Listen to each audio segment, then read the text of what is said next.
start the Startup Snapshot session for energy efficiency. The captain of this session would be Professor Satya Seshadri. I request the following startups to come up on stage. Mr. Vineet from Urja, Mr. Sudarshan from Albatross Energetics, Mr. Rohit from Zodya, Mr. Vijay Mamtani from Prayojit, Mr. Chirag from Enerlife.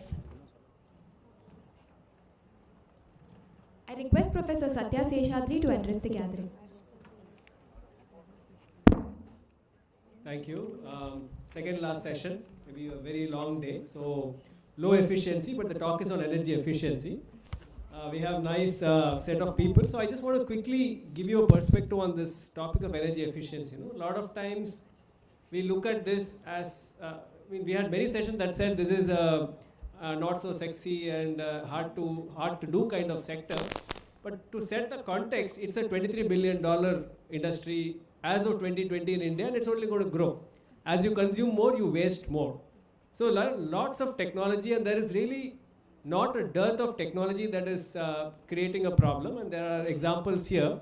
But it's also about mindset. We really don't think about consuming once we already bought the equipment or once we already have access. So it's incremental cost, and you can imagine aggregation of all these incremental costs, and it really leads up to a big number. And that's the challenge that we are facing. And we have 5 wonderful teams here. Albatross Energetics by Sudarshan, who is looking at HVAC. And HVAC has really become a very big problem. My lab at IIT, the energy lab, we also work on many of these solutions. And I'll tell you, HVAC is the dominant problem because energy consumption, 50% of peak energy consumption by 2050 is going to be HVAC. All of us are here, nice cool AC, but once we go home, we turn on the AC and it's all going to be HVAC. And it's going to kill the planet. So I think as much solutions as we can develop to build better buildings, reduce cooling demand, and finally build better air conditioning. Most of us talk about better air conditioning, but it's also about building better lifestyles that matters. Then we also have Zodya, Rohit, talking about AC energy efficiency. And we have Prayogik, thermoelectric generator. This has been a dream for many people. Thermoelectric is one of those devices where you put a heat source on a heat sink and generate power. Lots of solutions come about. Even there was a project from Google and a whole bunch of moonshots have come about in thermoelectric. It's still a dream, and I wish one of our startups cracked that code. Enerlife AC optimization. Most of you have already had this experience at home. You want to set your AC at 27, run a fan and be very comfortable. But we don't turn off the AC, we don't turn off the fan, we run 2 devices. It ends up killing your air conditioner and also your electricity bill. So the solution that Enerlife has come up with is quite interesting. And we have Urja, who is, I just had a word with him a little while back. He runs one of the newest established company in energy analytics. I think we all started talking about data. The next question naturally comes, what next with data? We are also all trying to work on data. We have tons of data from this own building, which we have not done anything with, and so on and so forth. I hope the solutions from Urja allows us to look at it further. So I invite speakers in the same order. So to start with Albatross Energetics, Sudarshan. Okay, Vineet, okay. Sorry, I'll switch the order. Vineet from Urja, who has a flight to catch, so Vineet.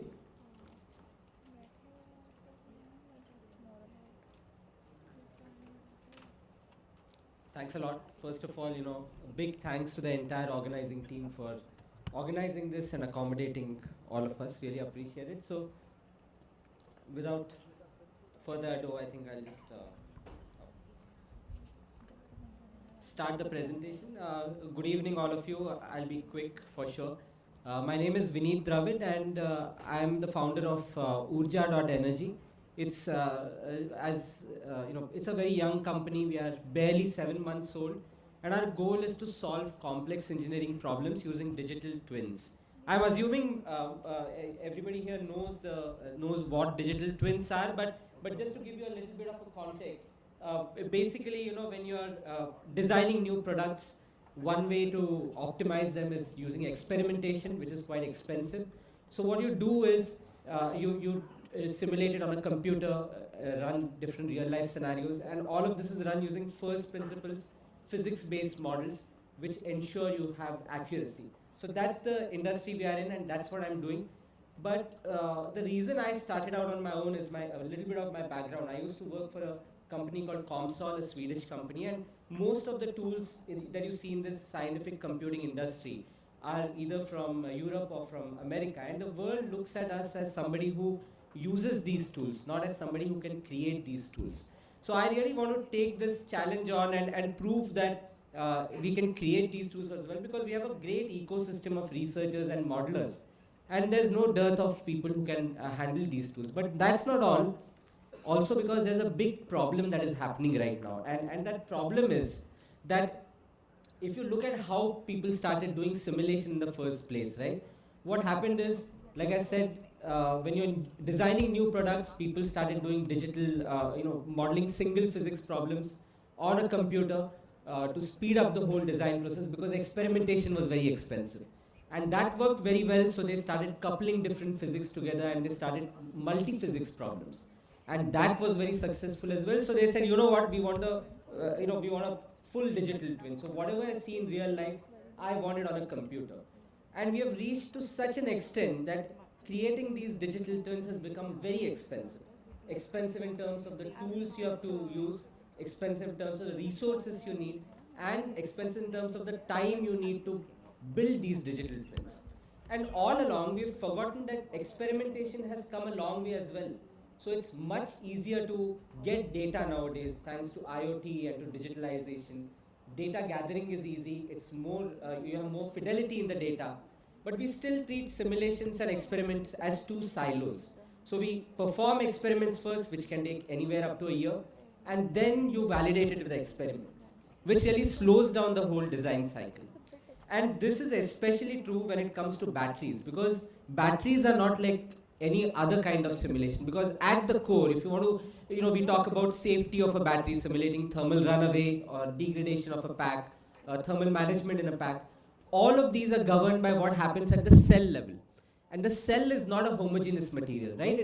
You have two electrodes, there's a separator in between at the very basic sandwich level, and then. So these are engineered materials which have not anisotropic properties, and therefore you cannot easily do physics-based simulations of batteries. So just at the cell level, you need upwards of 40 parameters just to set up a physics-based model, which really slows down the whole process. So at Urja, we have come up with a hybrid approach which uses a combination of physics-based modeling and machine learning to give you fast and accurate results.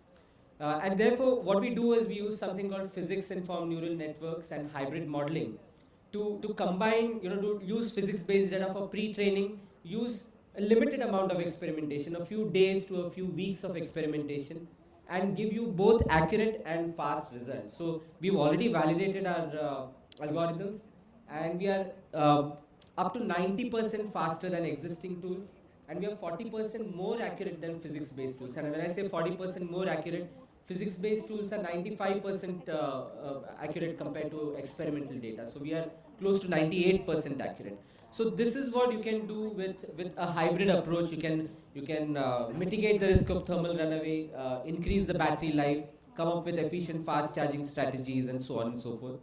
We've come up with an entire suite of tools. We really want to empower the designers. Right now simulation tools are used by experts, not by designers who actually need the results of these tools. And I don't see any reason why you would need to be an expert to use simulation tools. So our goal is to make easy to use simulation tools which designers can use. We have an entire suite of products which I'd love to share with you. So if any of you want to try out our tools, just reach out to us and we'll give you a trial for our tools. They are all web-based, so it's very easy to log on and learn.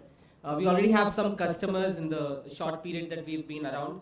And again, with that, I'd like to thank all of you. And if any of you want to have a further discussion with us, I would love to show you our software, give you a trial. Thanks, and nice meeting all of you. Thank you. Thank you, Vineet. That was quick and wonderful. I will call Sudarshan from Albatross.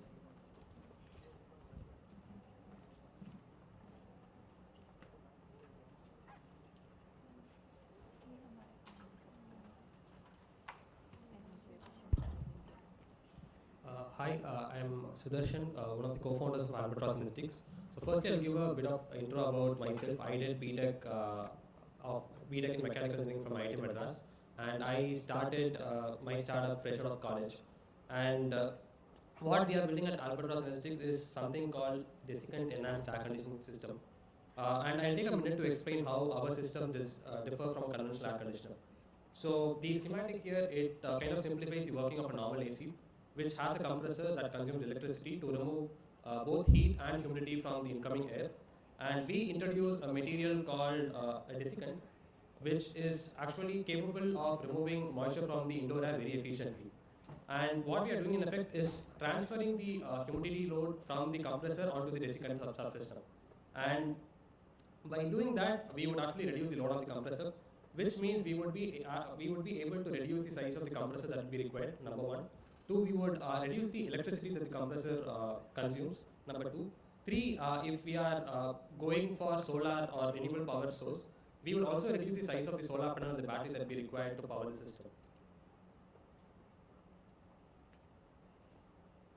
Now, there is also a reason why I specifically spoke about renewable energy, because the desiccant material that we are using in our AC itself is a very good medium for storing thermal energy, which means the desiccant can itself act as a battery. And this feature of the desiccant material would actually make our systems a game changer when we look at cooling decarbonization, or even effectively utilizing the electricity from the grid for that matter. And also by decoupling the humidity load from the compressor, we would have better and independent control over the indoor air's humidity, which means our systems can actually offer better thermal comfort compared to a conventional system.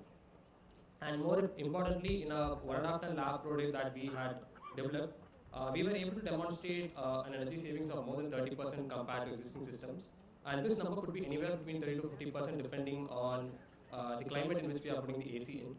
And any energy saving that we could actually get by employing electronic modules to optimize the compressor runtime would actually be over and above this.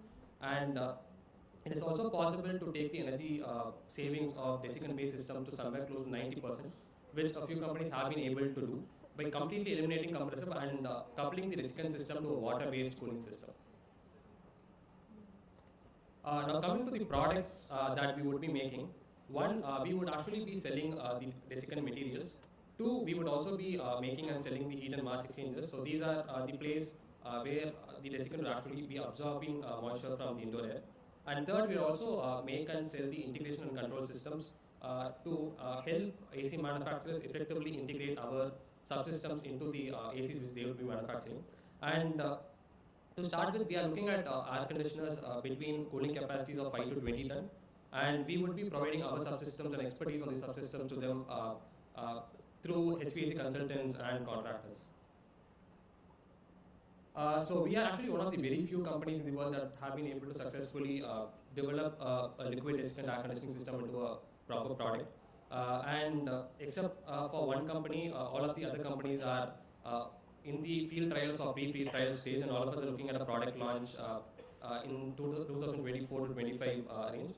And I'm also proud to tell that we would be one of the first companies in India to be successfully commercializing a desiccant-based air conditioning system. And also we have a very solid team behind the product. We have mechanical engineers, chemical engineers, thermal engineers, and production engineers who's actually working on the product. And we are also supported by Dr. Milan Rani, who's also a part of the company. And he has been doing research in this technology for more than 20 years now. And we are right now working on the pre-commercial product version, which is of 5 ton capacity. And we would start pre-commercial pilot installation starting from April of 2023. So that's actually a snapshot of our startup. And I am basically here to gather the support of investors, industry partners, and ecosystem partners, especially pilot partners as we roll out this technology. So yeah, I eagerly look forward to talking to a lot of relevant partners after the session. Thank you. Thank you, Sudarshan. That was interesting, and as I said, air conditioning is a big demand. Now I call upon Zodhya Rohit to have his talk.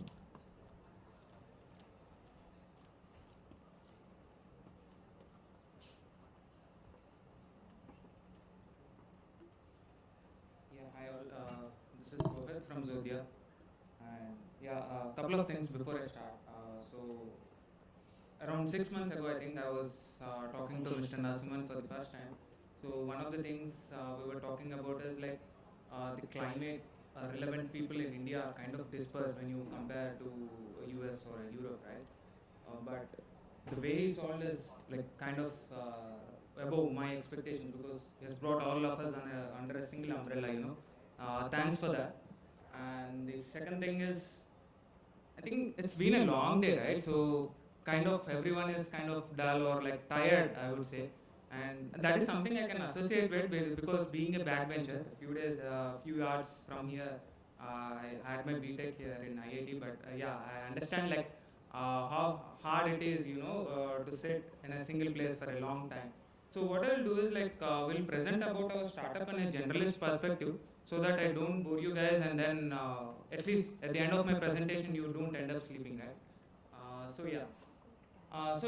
This is Rohit from Zodia Technologies, and we are making commercial spaces energy efficient and moving them towards lower emissions and net zero. Yeah. So when I talk about energy, the interesting thing here is like out of the global emissions which we have, 1/3 of the emissions is from the buildings, and the major contributor of that is electricity which we use in the buildings. And not just in buildings, if you're talking about homes as well, for every 100 units we consume, we end up emitting about 80 to 90 kg of CO2 emissions, assuming you don't have solar rooftop. But that's how it is. And not just that, so when we are talking about building as a whole, right, so their energy bills are higher as well. It's not that they really want to emit or something, but they tend to be higher. So we wanted to understand why these energy bills are higher to start with. So one big reason is what the panelists a while ago explained, and also a few startups here explained, is because of the HVAC systems, right? That is something you can't compromise on because so as to provide comfort, for a conference like here, or maybe to your clients or to your employees. But that again is ending up eating up your 60 or 70% of your energy bill. And the second reason why these bills tend to be higher is because these spaces operate for a longer periods of time, like 14 hours a day, 16 hours a day. Now we have seen data centers operating 24 hours a day. So how do we fix this is something we were wondering. But we were able to come to a solution which can actually reduce your energy bill by about 30%, but also lower your emissions as well. And the way we got to the solution wasn't as easy as it sounds, because when we started, so during our college days at IIT itself, so we started working on various technologies so that we can address this. So one of the technologies we worked on was like how can we harvest power like while you walk in, let's say, to a conference room like this, and then use this power, But what we found was like the power being generated was minimal, and in those days the material technology wasn't available in India. So we felt like, okay, let's cut down this problem and see what we can do to our hostels to start with. I was from Jamna hostel here. So what we did was like the hostels most of the time they are a lighting based lighting heavy. So what we did was like we developed an energy efficient lighting and we deployed it in our hostel. And then we went out to the market talking about how we can put this on. So we met various commercial space owners and buildings like Tidal Park or Ramanujan Park, IT Park over here, for example, right? What we understood was the problem was a lot different, lot bigger, and the things which I mentioned, the HVAC or the runtime of these buildings. So what we did was like, let's develop some IoT technology and put this at these places so that we can anyway see how if we can save them their energy bills. But when we deployed this, what we understood was like IoTs are good at giving you the analytics, which most of the facility managers already know, because if you are running a park like Tidal Park kind of building or Research Park kind of building, you know where the wastage is happening. So if I go and say like this is where your wastage is happening, he already knows that. Or in a worst case scenario, he doesn't know that. So what he will do is like he will deploy some person over there and he will ask them to manually monitor so that his bills is brought down. Or use some kind of automation so that happens. But over a period of time, the problem with these solutions is like you can't get that consistency in savings which you are expecting. And also in terms of, let's say, in terms of like you are having a building of this size of research park. So how do you still manage without going back to normal, in terms of habits? But that was again happening. You are again going back to your habits. So what we did was like we developed a combination of both the hardware and software, which actually fixes to the most extent possible. So as you can see, there are two devices over there. One is the saver and the other is the soul. Saver, as the name suggests, saves, and it works with most of the energy guzzling buildings. This is the saver. This is for small sized buildings, I would say. A larger size, you see that in the picture over there where, of course, the working is still the same. So on the back end of it, there are a few AI based algorithms running. And what they do is like they understand what's the cooling load required in a given room at any point of time, and then optimize the energy required for that HVAC system. So that's how they work in brief, and they've been able to give the client about 30% of energy saving on an average. And then we have Soul. As the name suggests, it's something internal, right? So what this does is like it lets you know if there are any inefficiencies happening, if there are any repairs about to happen. And the most important thing happening with the Indian scenario is like the energy demand has been increasing a lot. In fact, it has doubled over the past 5 to 6 years. So how do you address this increasing energy demand but at the same time get down to lower emissions? So that is where the Soul helps, because it understands the load patterns, and if you've got solar or something, it knows like what kind of load can be shifted to solar, for example. And now you've got EVs coming in, which again could end up consuming about 10%. In the interest of time, maybe we can quickly summarize. Yeah, sure. So with the EVs also coming in, so how do you again manage this energy demand as well? So that is something this Soul does. And this is how we go about a client in implementation. So where we take it, where we demonstrate and then implement. And here is a screenshot which I put from one of the social media channels which we have. It's for a 3-day period how the client is being able to save. The reason I put is like this device will let you save right from day one, without any analytics or switching on and off. So it doesn't take much time to even start saving on the bills. And here are a few client testimonials which I have put over here. So one of the clients talking about how their bills got reduced by about 20%. The other client talking about how he is able to manage spaces across different cities. And a few clients we have worked with, some of them pilot, some of them pay. And here is our team.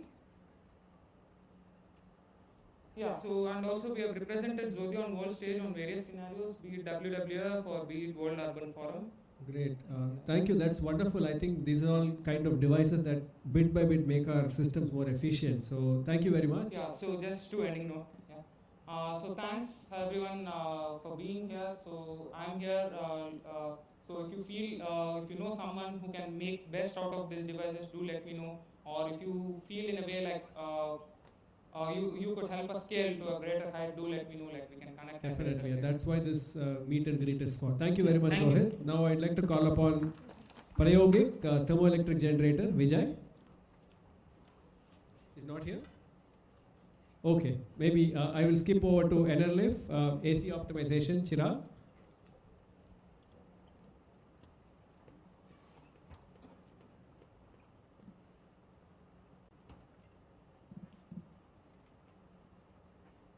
Good evening, everyone. I am Chirag, founder at Enerlife. So basically, we are working on the RACs, which is a room air conditioners, which consists of split and window AC, which is a total, like it contributes 80 to 90% of the total cooling market. As the name suggests, Enerlife, we stand for energy optimization and improving daily life. We'll start with the two set of segments, commercial and the residential. As we have started with the residential market, now we are moving toward the commercial as well. So for the commercial facilities, major problem is the temperature setting, because they are not the bill payers who are setting the temperature. So generally they have remote controls and they are setting 80 or 20 degree of the temperature. There is one problem. And the second problem is there are unoccupied rooms and they are out and the ACs are still running. So these are the two major concerns from the commercial side. And when I'm talking about the residential problems, so residential energy bills, because it is going out of their pocket. And the second thing is about the quality of life. The reason behind they need to wake up in the middle of night, they need to manage because they feel overcool. So that is where they are compromising their sleep. And the fifth is the climate change, because the device which we are using to cool our home, it actually warms the planet. Why now we are talking about this? I'll just share a few of the numbers. When I'm considering India last year in 2021, in the world 9.5 crore air conditioners has been sold, and India there was 60 lakh air conditioners. If we consider the CO2 emissions, RACs are 10% of that, and as India has currently 8% of the penetration, but by 2050 it will be the 40x. So India will be contributing 25% of the CO2 emissions by the room air conditioning. Talking about the solutions, one thing, we need to optimize the AC usage. Second thing, there has to be the temperature profile with the personalized settings so that one gets the good comfort level. And the third, AI and the AC usage statistics. So in that case, we get the better savings and we can act on the climate actions. Moving forward to that, about the sleep science, why we need personalized temperature profile? Because in the middle of the night, our body doesn't require constant temperature. So to manage that, I'm skipping to this because of the time constraint. I'm talking about my products. This is the first product, Ener Save, which syncs between AC and fan and saves up to 18,000 rupees per year per AC for one home. We have started this with a non-inverter technology. Now as the technology is changing, we are moving toward the inverter AC. Let me show you the impact of this AC, this device. This is one of our customer. Earlier they were paying 15,500 rupees bill. They have installed our product, it comes to the 13,500, and again they order another one that come to the 10,500. Now just imagine the impact. One person is saving almost 5,000 rupees worth of electricity per month, which is equivalent to 625 units of electricity. And if we talk about the carbon emissions, it's 575 kilo of carbon dioxide. So, and I have put a few numbers worldwide. There are almost 210 crore AC installed worldwide, and in India there are 4.5 crore ACs. Now, if 50% people come forward and start taking the actions, they get the better comfort and they can contribute to the environment at a large. This is about the newer launch, which is the Ener Smart. This has an applications and the other tools which manages your air conditioner. This is our third recent launch about the commercial facilities, which has a temperature lock facility. This is the QR code based system we have designed, where end user don't need to download any application. So this is a newer approach for the quick access of air conditioner. There is a occupancy based automation, and we are providing dashboard for the facility management so that they can take active measures. And as we are following BEE's guideline, where they are mentioning if we keep 24 temperature or above, we are saving 24 to 25% of the energy in the commercial facilities, and that can be achieved with this solution. Few of the use cases of this solution: hospitality sector, education, industry and corporates, hospitals, and the banking sector. About the market size, India currently there are 45 million plus air conditioners installed. We are like SAM about 40 million plus, which is in tier 1 cities, and we are targeting 1 million ACs to be fitted with our solution. Currently, looking at the competition, Honeywell is into this domain. They have come up with one solution which is not connected, which works on an occupancy-based system. And there are other two players, new player came into the market, which is a Live Pure, and the Sensibo is also there. They are providing only residential system, but which are quite expensive for the Indian market. About the team, I am a founder, and I have 3 mentors. Ram, who is helping me with the finance. Maruti is helping me with the technology part, and the Stuart is helping me with the strategy and the investment perspective. Thank you. We are open for business discussions and strategic partnerships. Thank you. Thank you very much. I think that was quite interesting. I've been looking at this sector for almost 10, 12 years now. Previously, whenever we talked about air conditioning, it was almost like millions of air conditioners are made by the likes of Carrier. It's never going to change. I mean, you'll always have those ACs. It's still the case, but now a lot of us are taking some action, right from technology changes to improving the existing technology. I'm so happy to see that Research Park itself is putting together a cooling plan to see how we can improve building efficiency. So wonderful. Thank you very much for all the presenters and group photo. Okay.